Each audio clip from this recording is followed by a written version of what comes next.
కర్మ is returns అంటారు కదా. కర్మ ఎంత బలంగా తగులుతుందంటే అంత బలంగా కొడుతుంది. ఇప్పుడు ఎగ్జాక్ట్గా వైఎస్ఆర్సీపీ పార్టీకి అదే జరుగుతుంది. ఏ విత్తనం నాటితే ఆ విత్తనానికి సంబంధించిన చెట్లే వస్తాయి, కానీ ఒక విత్తనం నాటితే ఇంకొక చెట్లు అయితే రావు కదా. అలాంటిదే ఇప్పుడు వైఎస్ఆర్సీపీకి తిరిగి ఇస్తున్నటువంటి ఫలాలు చూస్తుంటే అలాగే కనిపిస్తున్నాయి.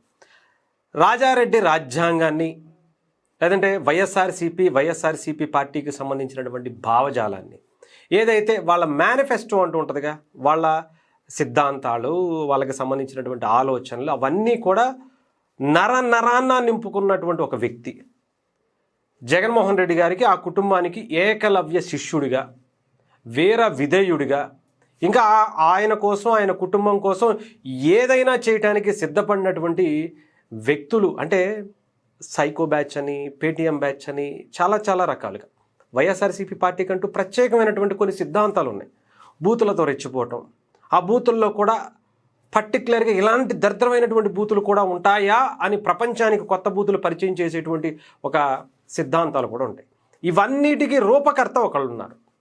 రాజారెడ్డి రాజ్యాంగం అంటే ఎలా ఉంటుందో, దాన్ని ఆచరించేటువంటి వ్యక్తులు ఎలా ఉంటారో దాన్ని ముందుకు తీసుకొచ్చి పరిచయం చేసినటువంటి వ్యక్తి ఇప్పుడు చాలామంది ఉన్నారనుకోండి. పేటీఎం బ్యాచ్, సైకో బ్యాచ్ వీళ్ళందరూ ఉన్నారు, కానీ వీళ్ళందరికీ గురువు అని చెప్పాలి. వైఎస్ఆర్సీపీ పార్టీలో అసలు సిసలైనటువంటి వైఎస్ఆర్సీపీ పార్టీకి, జగన్మోహన్ రెడ్డి గారికి నిజమైనటువంటి వారసుడు, నాయకుడు, ఆ పార్టీకి నమ్మిన బంటు ఆయనే బోరుగడ్డ అనిల్.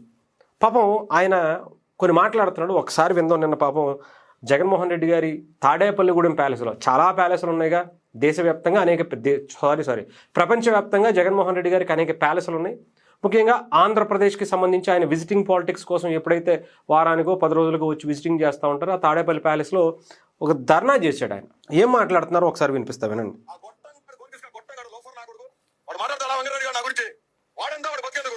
ఏంటి సార్ అంత మాట అన్నారు? ఏం మాట్లాడుతున్నారు సార్? ఆయన అధికార ప్రతినిధి వైఎస్ఆర్సీపీ పార్టీకి. జగన్మోహన్ రెడ్డి గారు ఏ తప్పు చేసినా సరే చాలా నిజాయితీగా వెనకేసుకొచ్చేటువంటి వ్యక్తి.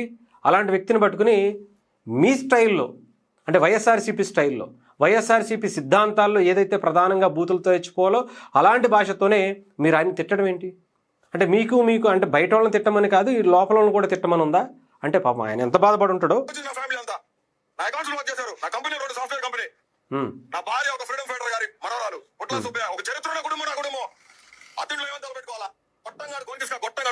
బాబా ఎంత మాట అన్నావు సార్. సరే, ఇలాంటి వ్యక్తి అనమాట. ఎందుకంటే వైఎస్ఆర్సీపీ పార్టీలో చాలామంది నాయకులు ఉండొచ్చు, ఎవరున్నా కానీ బోరుగడ్డ అనిల్ ముందు దిగదుడిపే. దేనికి పనికిరారు నాకు తెలిసి బోరుగడ్డ అనిల్ ముందు. కావాలంటే ఓపెన్ ఛాలెంజ్ చేస్తున్నా.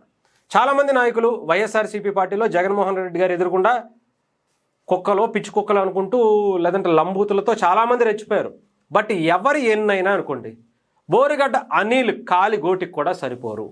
వైఎస్ఆర్సీపీ పార్టీలో బోరుగడ్డ అనిల్కి మించినటువంటి నాయకుడు, ఆ పార్టీకి సేవకుడు, జగన్మోహన్ రెడ్డి గారి ఫాలోవరు నాకు నెక్స్ట్ ఎవరైనా సరే, అమ్మటి రాంబాబు గారు చెప్తారా, పెన్ను నాని గారు చెప్తారా, కొడాల నాని గారు చెప్తారా, లేదంటే గుడివాడ అమర్నాథ్ గారు చెప్తారా, జోగి రమేష్ చెప్తాడా, లేదంటే ఇంకా ఎవరైనా సరే, రోజా గారు చెప్తారా, ఎవరైనా కానివ్వండి, వీళ్ళందరూ కూడా బోరుగడ్డ అనిల్ తర్వాతే. ఎందుకంటే మర్చిపోయారు, అసలు సిసలైనటువంటి వ్యక్తి ఉన్నాడుగా, పోసాని కృష్ణమురళి. వీళ్ళందరికన్నా పోసాని కృష్ణమురళి ఒక రేంజ్లో ఉంటాడు. ఆయన్ని కూడా మించిపోయినటువంటి వ్యక్తి అనమాట ఇతను.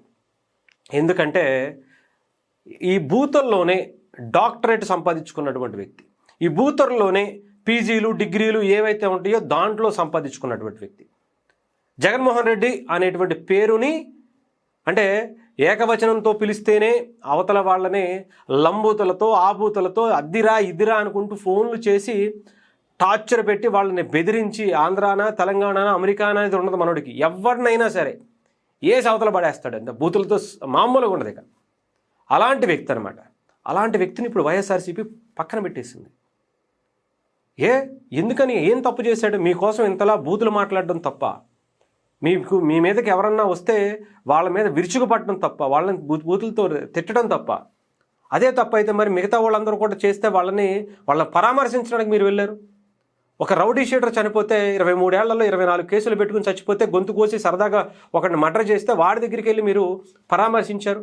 అదే మీకోసం ఇష్టానుసారం అనేక అక్రమాలు చేసి అనేక దారుణమైనటువంటి మాటలు మాట్లాడినటువంటి ఆ బోరిగడ్డ అనిల్ను జైలుకి వెళ్తే కనీసం పట్టించుకోరా? ఇది ఎంత దారుణం అండి. ఎక్కడో ఒక వ్యక్తి సిదిరి అప్పలరాజు వాళ్ళ కొడుకు యాక్సిడెంట్ చేసి ఒకరిని చంపేసి రోడ్డు మీద నిర్దాక్షిణ్యంగా వదిలేసి ఆ కుటుంబాన్ని రోడ్డు మీదకి నిర్దాక్షిణ్యంగా లాగేసి ఆ సాక్ష్యాలన్నీ తారుమారు చేసి తన కొడుకుని రక్షించుకోవాలనుకున్నటువంటి ఒక నాయకుడి ఇంటి దగ్గరికి పోలీస్ జైలుకి వెళ్ళి మరీ పరామర్శిస్తారు. కానీ బోరిగడ్డ అనిల్ మీకోసం తను ఎన్ని చెప్తున్నాడో ఒకసారి వినండి. ఒకసారి ఎన్ని పోయినాయి ఆయన మీ వల్ల.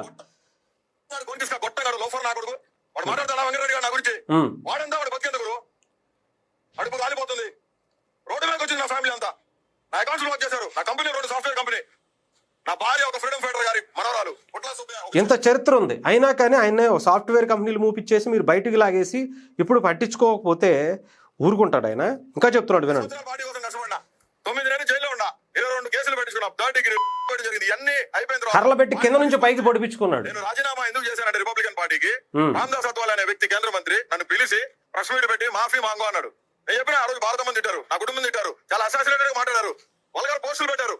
నేను అడుగుతున్నా భారత మంది రోజు కార్మూర్ రెడ్డి గారు ఏమైండు? భారతమ్మని భయంకరంగా అసాసినేట్ చేసి మాట్లాడారు. జగన్మోహన్ రెడ్డి గారు కన్నతల్లి మానం గురించి మాట్లాడారు. ఆ రోజు కదా నేను బయటకు వచ్చింది, ఆ రోజు కదా భారతమ్మకి పాలాభిషేకం చేసింది. నేను అందుకని ఆఫీస్ తగలబెట్టింది. పార్టీలోనే సజ్జల రామకృష్ణారెడ్డి గారు కుట్ర చేసి వాడి కోటరీని పెట్టి నన్ను ఏ కాడికి ఆ కాడికి ఆయన కూడా వాడునా? Okay okay. సజ్జల రామకృష్ణారెడ్డి అది నార్మల్ గా వైఎస్ఆర్సీపీ డిఎన్ఏలోనే ఉంటదేమో, వాడు వీడు ఈ అరే తురేలు తప్ప దాని నుంచి ఇంకా పెద్ద పెద్ద బూతులకి వెళ్తాయేమో తప్ప నార్మల్గా గారు అనేటువంటి పదాలు ఉండవేమో ఇక వీళ్ళకి. చెప్పండి. జగన్మోహన్ రెడ్డి గారు దళితులు మా మామూలని కాలర్ పట్టుకొని చెప్పిన వ్యక్తి. ఈ విషయాలు జగన్ అన్నకి తెలియదు. పార్టీలో చాలా మంది ఇబ్బంది పడుతూ ఉన్నారు. 70% ఆఫ్ ఎమ్మెల్యేస్ మినిస్టర్లు అందరూ చెప్పుకోలేని పరిస్థితిలో ఉన్నారు. మాకందరికి జగన్మోహన్ రెడ్డి నాయకుడు, సజ్జల కాదు. మేము పనిచేసిన జగన్మోహన్ రెడ్డి కోసం, జగన్మోహన్ రెడ్డి కోసమే పనిచేస్తాం, జగన్మోహన్ రెడ్డి కోసం ఇక్కడ చచ్చిపోతాం. ఇక్కడ మాకు ఎవడు నాయకుడు లేడు. వైఎస్ జగన్మోహన్ రెడ్డి నాయకుడు, ఆయన మాకు మూలం. జగన్మోహన్ రెడ్డి క్రెడిబిలిటీ అంతా దోచుకు తిని ఏం చేస్తాడు ఇక్కడ కూర్చొని సజ్జల ఇస్త్రీ కూడా వేసుకొని నలకు కూడా కూర్చున్నాడు. ఇక్కడ పార్టీ కార్యకర్తలు జెండా పట్టుకోమని చెప్పండి, తిరగమని చెప్పండి. సజ్జల రామకృష్ణారెడ్డి ఏ పోతేనే సరే జెండా పట్టుకొని 1 కిలోమీటర్ రక్షణ పాపుతుందా? జగన్మోహన్ రెడ్డి గారి కోసం ర్యాలీ చేసింది మేము, కోట్ల రూపాయలు ఖర్చు పడింది మేము గుడ్డలు చించుకున్నాం.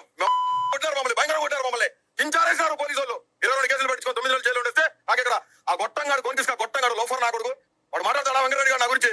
వాడంతా వాడు బతికేందుకు ఇంకా ఉన్నాయి పాపం. అంటే దీని మీద వైఎస్ఆర్సీపీ పార్టీకి సంబంధించిన వెంకటరెడ్డి గారు కావచ్చు, కొంతమంది కావచ్చు, ఆయన మా నాయకుడు కాదు, వైఎస్ఆర్సీపీ పార్టీనే కాదు అని ఇప్పుడు అధికారం కోల్పోయిన తర్వాత, అతన్ని జైలుకి వెళ్ళి వచ్చిన తర్వాత ఇప్పుడు మాట్లాడుతున్నారు. అధికారంలో ఉన్నప్పుడు పాపం ఆయన ఇన్ని రకాల దారుణమైనటువంటి మాటలు పవన్ కళ్యాణ్ గారిని, ఆయన భార్యని, లోకేష్ గారిని, చంద్రబాబు నాయుడు గారిని, ఇంకా అసలు ఎవరిని వాళ్ళని లేదు. ఇక అసలు వైఎస్ జగన్మోహన్ రెడ్డి అనేటువంటి పేరు మాట్లాడితే చాలు, ఏకవచనంతో అయినా ఆయన పేరు తీస్తే చాలు, వెంటనే వాళ్ళ మీద అత్యంత కిరాతకమైనటువంటి కార్యక్రమాలు చేసినటువంటి వ్యక్తి. అప్పుడు మాత్రం అతన్ని ఏమీ చేయలే, వాళ్ళ నాయకుడని అప్పుడు చెప్పుకున్నారు. కావాలంటే దీనికి సాక్ష్యం సాక్షి మీడియాని, అది కూడా మీకు చూపిస్తా, వినండి. వైసీపీ నేత బోరుగడ్డ అనిల్ క్యాంప్ ఆఫీస్ కు టీడీపీ గుండాలు నిప్పు పెట్టారు. కోటంరెడ్డి శ్రీధర్ రెడ్డి, గిరిధర్ రెడ్డిలను ప్రశ్నించినందుకు పచ్చ బ్యాచ్ ఈ దారుణానికి ఒడిగట్టింది. ఈ నెల 5న సోపాటి రత్నం, అతని అనుచరుడు బోరుగడ్డ అనిల్ క్యాంప్ ఆఫీస్ పై దాడికి చేసేందుకు మళ్ళీ వినిపిస్తా. వైసీపీ నేత బోరుగడ్డ అనిల్ క్యాంప్ ఆఫీస్ కు టీడీపీ గుండాలు నిప్పు పెట్టారు. కోటంరెడ్డి శ్రీధర్ మళ్ళీ వినిపిస్తా కావాలంటే. వైసీపీ నేత బోరుగడ్డ అనిల్ క్యాంప్ ఆఫీస్ కు టీడీపీ గుండాలు నిప్పు పెట్టారు. ఓకేనా? దీన్ని బట్టి మీకు అర్థమై ఉంటుంది ఆయన వైఎస్ఆర్సీపీ నాయకుడా కాదా. అంటే పార్టీకి సంబంధించి ఆయన వాడుకుని వదిలేసినప్పుడు ఏం మాట్లాడలేదు. ఇప్పుడు మాత్రం అధికారం కోల్పోయిన తర్వాత బోరుగడ్డ అనిల్ని దళితుడనేగా వదిలేశారు అని చెప్పి ఆయన మాట్లాడుకునేటువంటి, ఆయన బాధపడేటువంటి క్షణానికి వచ్చారు. ఏ దళితులకైనా వాళ్ళని డోర్ డెలివరీ చేసినటువంటి వ్యక్తులను ఆయన కాపాడుకుంటారు తప్ప దళితులు అనేటువంటి మేనమామ అనేటువంటి బిల్డప్ తప్ప ఆయన దగ్గర వేరే ఏమి ఉండదు. మిమ్మల్ని గంజాయి బ్యాచ్ గానో లేదా ఇంకొక బ్యాచ్ కానీ చిత్రీకరించేటువంటి ప్రయత్నం చేస్తారు తప్ప మిమ్మల్ని వాడుకుని వదిలేస్తారు అని చెప్పడానికి బోరుగడ్డ అనిలే ఒక సాక్ష్యంగా చూసుకోండి, అతన్ని ఒక నిదర్శనంగా చూడండి. డెఫినెట్గా రేపొద్దున ఇతనికి న్యాయం జరగాలి. బోరుగడ్డ అనిల్ మళ్ళీ వైఎస్ఆర్సీపీ పార్టీలోకి వెళ్లాల్సిందే. ఎలా అయితే గతంలో లాగా ఇష్టం వచ్చినటువంటి బూతులతో మళ్ళీ అలాగే ఇప్పుడు వైఎస్ఆర్సీపీ వాళ్ళని కూడా తిడుతున్నాడు అనుకోండి, అది వాళ్ళ నేచర్ అనుకోండి. సో అదే పద్ధతిలో ఇప్పుడు బోరిగడ్డ అనిల్ని మళ్ళీ తీసుకుంటారా లేదా, లేదంటే అతను మళ్ళీ నిరాహార దీక్ష కూడా కూర్చునేటువంటి పరిస్థితి ఉందని కూడా చెప్తున్నాడు ఆయన. ఇక వైఎస్ఆర్సీపీ ఇష్టం.